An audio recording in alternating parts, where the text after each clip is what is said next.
এক মাসের মধ্যে পেঁয়াজের বাজার স্বাভাবিক হবে আশ্বাস বাণিজ্য মন্ত্রীর। স্থলবন্দরে আটকে আছে কয়েকশো ট্রাক। নতুন প্রজন্মের জন্য দেশকে প্রস্তুত করছে সরকার, বললেন প্রধানমন্ত্রী। লক্ষ্য ঠিক রেখে কাজ করার আহ্বান। এবং ভুয়া বিলে 14 কোটি টাকা আত্মসাৎ, পরিবার পরিকল্পনার আশরাফুন নেসাকে দুদকের জিজ্ঞাসাবাদ।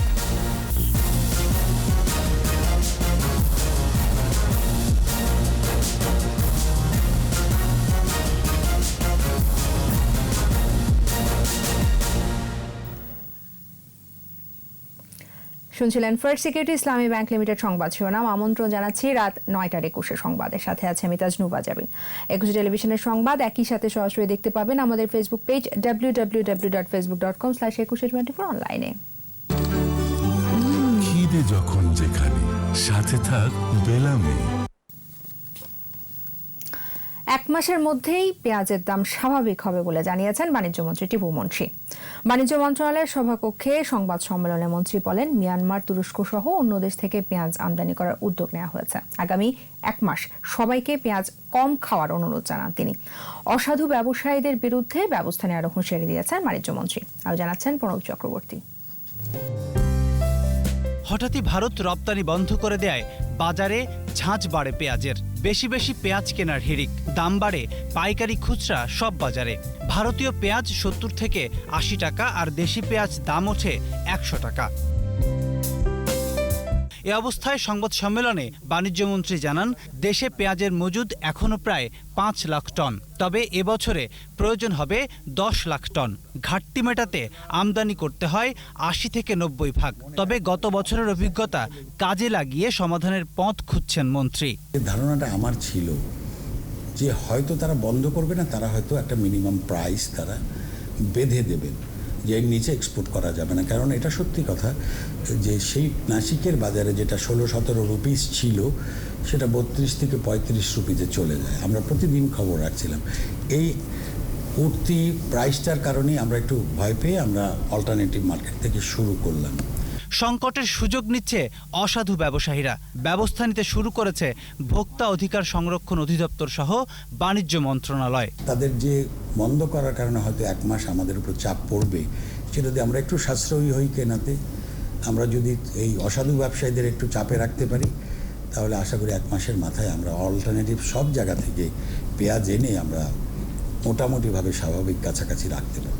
পেঁয়াজের উপর আরোপিত 5% শুল্ক 2021 সাল পর্যন্ত প্রত্যাহারের আহ্বান জানিয়ে এনবিআরকে চিঠি দেওয়া হয়েছে বলেও জানান বাণিজ্য মন্ত্রী টিপু মুনশি। এই সুযোগ নিয়ে কিছু কিছু অসাধু ব্যবসায়ী সুযোগ নেওয়ার চেষ্টা করেছেন। প্রণব চক্রবর্তী, 21 টেলিভিশন, ঢাকা। এদিকে আগের এলসির পেঁয়াজ ছাড়তে পারে ভারত। ওপারের ব্যবসায়ীদের কাছ থেকে এরকম খবর আসায় সকালে হিলি বন্দরে পেঁয়াজের দাম কমেছে কেজিতে 15 থেকে 20 টাকা। যদিও নতুন করে মূল্য নির্ধারণের শঙ্কা আমদানিকারকদের। আর স্থলবন্দরগুলো ওপারে আটকে আছে কয়েকশো পেঁয়াজের ট্রাক। আরও জানাচ্ছেন ওয়াসেল খান। পেঁয়াজ ভর্তি কমপক্ষে 500 ট্রাক বাংলাদেশে প্রবেশের অপেক্ষায়। এমন পরিস্থিতিতে বুধবার সকালে ওপারের ব্যবসায়ীরা নতুন বার্তা পাঠান। আগের এলসির বিপরীতে টেন্ডারে পাশ হওয়া পেঁয়াজ রপ্তানির অনুমতি দিতে পারে ভারত। আর এই খবরে হিলি বন্দরে পেঁয়াজের দাম পড়ে যায় কেজিতে কমে 20 টাকা পর্যন্ত। এদিকে আগের এলসির পেঁয়াজ যদি ছাড়েও তবে তা নির্ধারিত মূল্যে না পাওয়ার শঙ্কা আমদানিকারকদের। তাই আমদানির বিকল্প উৎস খুঁজতে প্রস্তুতি নিচ্ছেন তারা। কাঁচামাল যেহেতু লোড দেওয়া হয়েছে তাদের সাথে কথা বলে, এই মাল যদি দেখা গেল যে ঢোকার পারমিশন না দেয়, তাহলে মালগুলো পচে নষ্ট হয়ে গেলে তো আমদানিকারকরা ক্ষতিগ্রস্ত। সোমবার পেঁয়াজ রপ্তানি বন্ধ করে দেয় ভারত। এরপর থেকেই বেশ অস্থির দেশের পেঁয়াজের বাজার। পর্যাপ্ত মজুদের পরও সব পর্যায়ে বেড়ে যায় দাম। 60 টাকা কেজির পেঁয়াজ উঠে যায় 100 টাকায়। বিক্রির রিসিপ্টটা পাঠিয়ে দেন, যদি কোনো সমস্যা হয় আমাদের, আমরা দেখাবো যে ব্যাপারী এটা কিনছে, এই হলো চালান। এখন আপনারা দেখেন, আপনারা রেট দেন যে আমরা কত বেচবো। এদিকে বুধবার পাইকারি বাজারে পেঁয়াজের দাম কমলেও খুচরা বাজারে বিক্রি হচ্ছে বর্ধিত দামেই। এটা আপনারা সিন্ডিকেট করতেছেন, মানে নানান ধরনের কথা। আমাদের তো কিছু করার নাই, আমরা তো কিনি বিক্রি করি নিয়ে। 2800-3000 টাকা মনের পেঁয়াজ চাচ্ছে আপনি 3500-3600, 3800 টাকা পর্যন্ত চাইতেছে। আর পেঁয়াজের এই অস্বাভাবিক মূল্য বৃদ্ধির জন্য ব্যবসায়ীরা দায় চাপাচ্ছেন একে অপরের উপর। রাত ভোরে নামতেছে, দিন ভোরে আমরা সেল করতেছি। আমাদের কোনো এখানে কোনো যদি আপনার বলেন যে মজুদ আছে নাকি, আমরা কিন্তু এটা বলতে পারবো না। 60 টাকা বেচেন, 70 টাকা বেচেন, এর নিচে বেচবেন না। আমরা 60 পয়সার আড়তদার, তখন এই কথাগুলো শুনতে হয়। বিশ্বের সব দেশে রপ্তানি বন্ধ করলেও দ্বিপাক্ষিক সুসম্পর্ক ও বন্ধুত্বের কারণে বাংলাদেশে সীমিত আকারে পেঁয়াজ ছাড়বে বলে আশা ভারত বাংলাদেশ চেম্বারের। ভারত চাবে যতটুকু সম্ভব বাংলাদেশকে তার পেঁয়াজ দেবার জন্য। পেঁয়াজের মূল্যবৃদ্ধি নিয়ন্ত্রণে বাজার মনিটরিং ব্যবস্থা জোরদারের পরামর্শ সংশ্লিষ্টদের। রাসেল খান, 21 টেলিভিশন, ঢাকা। নতুন প্রজন্মের জন্য বাসযোগ্য রাষ্ট্র ও সমাজ প্রতিষ্ঠায় কাজ করছে সরকার। আওয়ামী লীগের সভাপতিমণ্ডলীর সভায় এমনটাই জানালেন প্রধানমন্ত্রী শেখ হাসিনা। এ সময় তিনি আরো বলেন, কি করে নতুন প্রজন্ম দেশ পরিচালনা করবে সেই প্রস্তুতিও চলছে। করোনা সহ নানা দুর্যোগে আওয়ামী লীগের নেতা কর্মীরা জীবনের ঝুঁকি নিয়ে মানুষের পাশে দাঁড়িয়েছে বলে উল্লেখ করেন প্রধানমন্ত্রী। আকবর হোসেন সুমনের রিপোর্ট। করোনা পরিস্থিতির কারণে দীর্ঘ বিরতির পর আওয়ামী লীগের সভাপতিমণ্ডলীর সভা। গণভবনে অনুষ্ঠিত এ সভায় সভাপতিত্ব করেন আওয়ামী লীগ সভাপতি শেখ হাসিনা। সূচনা বক্তব্যে করোনাসহ অন্যান্য দুর্যোগকালে আওয়ামী লীগ ও সহযোগী সংগঠনের ভূমিকার প্রশংসা করেন শেখ হাসিনা। রাজনৈতিক দল হিসেবে আমরা যদি অন্য দলগুলি দেখি, তারা হয়তো শুধু ওই লিপ সার্ভিস অর্থাৎ মুখে মুখে কথা বলেছে, কিন্তু প্রকৃত মানুষের কাছে যে মানুষকে সাহায্য করা, সেটা কিন্তু আমরা অন্য দল বা অন্য সংস্থা অনেকে আমরা দেখেছি তাদের উপস্থিতির অভাবে দেখি। কিন্তু আমাদের আওয়ামী লীগ এবং আমাদের সহযোগী সংগঠনের নেতা কর্মীরা কিন্তু জীবনের ঝুঁকি নিয়ে তারা কাজ করেছে। সেই সাথে আমি প্রশংসা করি আমাদের প্রশাসনের কর্মকর্তারা, তারা কর্মচারী সবাই আন্তরিকতার সাথে কাজ করেছে।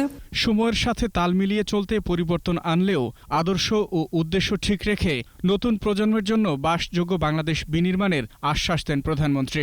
আগামী দিনের নতুন প্রজন্মের জন্য কিভাবে এই দেশটা এগিয়ে যাবে, কিভাবে চলবে, সেটাই আমাদের এখন থেকে আমরা প্রস্তুতি নিয়ে রাখবো বা আমরা নির্দেশনা দিয়ে দেব। হ্যাঁ, এটা ঠিক যে এখন আমরা যেটা করছি সময়ের বিবর্তনে সেটা কিন্তু সংশোধন করতে হবে, পরিবর্তন করতে হবে, পরিশোধন করতে হবে, এটা করতে হবে, এটা নিয়ম, সেটা আমরা জানি। কিন্তু তারপরে একটা ফ্রেমওয়ার্ক, একটা ধারণাপত্র বা অথবা একটা দিক নির্দেশনা, সেটা যদি সামনে থাকে তাহলে যে কোনো কাজ খুব সহজে যারাই আসুক ভবিষ্যতে তারাই করতে পারবে। আওয়ামী লীগ নেতৃত্বাধীন সরকারই নানা সংকটে অর্থনৈতিক ভারসাম্য ধরে রাখতে সক্ষম বলে উল্লেখ করেন সরকার প্রধান।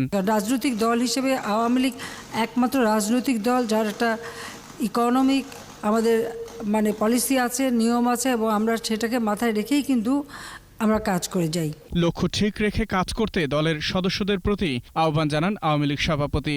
জাতির পিতা বঙ্গবন্ধু শেখ মুজিবুর রহমানের নেতৃত্বে এই সংগঠনই এই দেশের স্বাধীনতা এনেছে। আকবর হোসেন সুমন, 21 টেলিভিশন, ঢাকা। কর্মশালা, সেমিনার ও প্রশিক্ষণের নামে ভুয়া বিল বানিয়ে 14 কোটি টাকা আত্মসাতের অভিযোগে পরিবার পরিকল্পনা অধিদপ্তরের পরিচালক আশরাফুন নেসাকে জিজ্ঞাসাবাদ করেছে দুদক। এর আগে একই অভিযোগ অধিদপ্তরের আরও 4 কর্মকর্তা ও এক ঠিকাদারকে জিজ্ঞাসাবাদ করা হয়। জিজ্ঞাসাবাদে পাওয়া তথ্য যাচাই করে ব্যবস্থা নেওয়া হবে বলে জানিয়েছেন দুদক সচিব। বিস্তারিত জানাচ্ছেন দীপু সারওয়ার।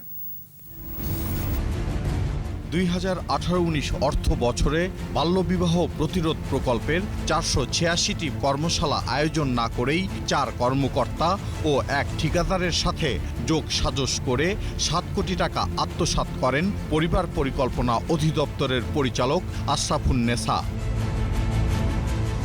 এছাড়া গত 2 বছরে বিভিন্ন খাত থেকে আরও 7 কোটি টাকা আত্মসাতের অভিযোগ তার বিরুদ্ধে।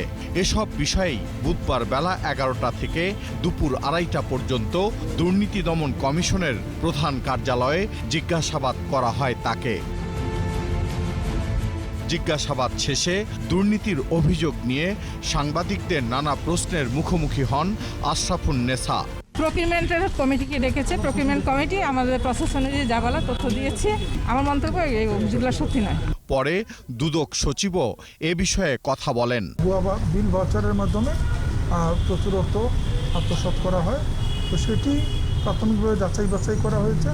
যাচাই বাছাইয়ে কিছু তথ্য পাওয়া গিয়েছে অনুসন্ধানের মতো, তারপরে কমিশন সেটি অনুসন্ধানের সিদ্ধান্ত গ্রহণ করেছে এবং সেটি বর্তমানে অনুসন্ধানে আছে। জিজ্ঞাসাবাদের তথ্য যাচাই করে প্রয়োজনে পরিবার পরিকল্পনা অধিদপ্তরের আরও অনেককে জিজ্ঞাসাবাদ করা হতে পারে বলেও জানান সচিব। দীপু সারোয়ার, 21 টেলিভিশন, ঢাকা। কোভিড-19-এ দেশে 21 জনের মৃত্যু হয়েছে। গত 1.5 মাসে এটি সবচেয়ে কম মৃত্যু। প্রতি 10 লাখে মৃত্যুর হার 28.32%। এ পর্যন্ত মোট মৃত্যু 4,823 জন। স্বাস্থ্য অধিদপ্তরের তথ্য অনুযায়ী 193তম দিনে দেশে 94টি ল্যাবে 13,360টি নমুনা পরীক্ষায় শনাক্ত হয়েছে 1,615 জন। শনাক্তের সংখ্যা বেড়ে হয়েছে 3,42,671 জন। নতুন 2,375 জন সহ এ পর্যন্ত সুস্থ হয়েছেন 2,47,969 জন। শনাক্ত বিবেচনায় প্রতি 100 জনের সুস্থতার হার 72.36 এবং মৃত্যুর হার 1.41%। এবার সোশ্যাল ইসলামী ব্যাংক লিমিটেড বাণিজ্য সংবাদ।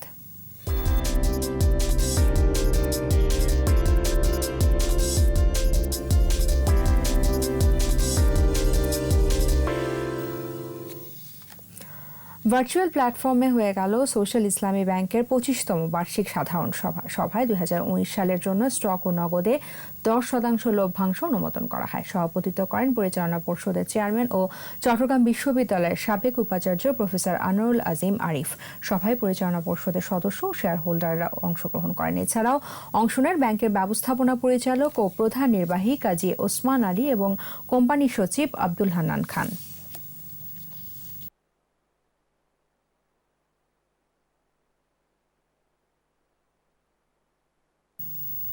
খেলা খবর।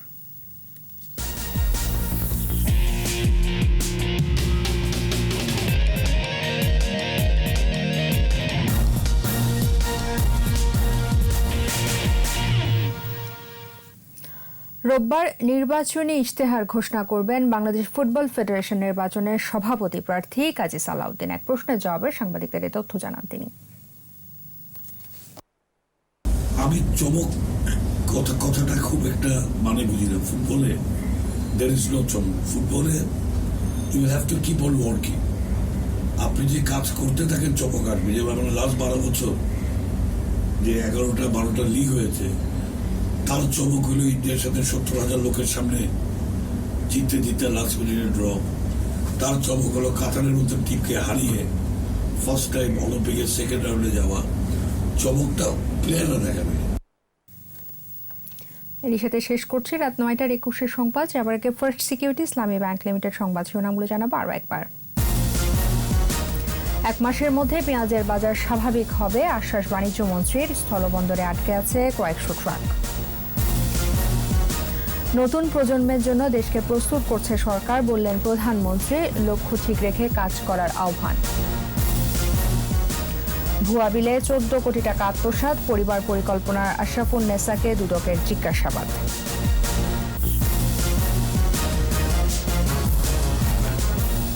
একুশে টেলিভিশনের সর্বশেষ খবর জানতে ডায়াল করুন 2021 নম্বরে, ভিজিট করুন 21tv.com এই ওয়েবসাইটে। ফেসবুকে লগ ইন করতে পারেন facebook.com/2124 অনলাইন। পরের সংবাদ রাত 11টায় দেখার আমন্ত্রণ রইল। স্বাস্থ্যবিধি মেনে চলুন, সুস্থ থাকুন। সবাইকে ধন্যবাদ।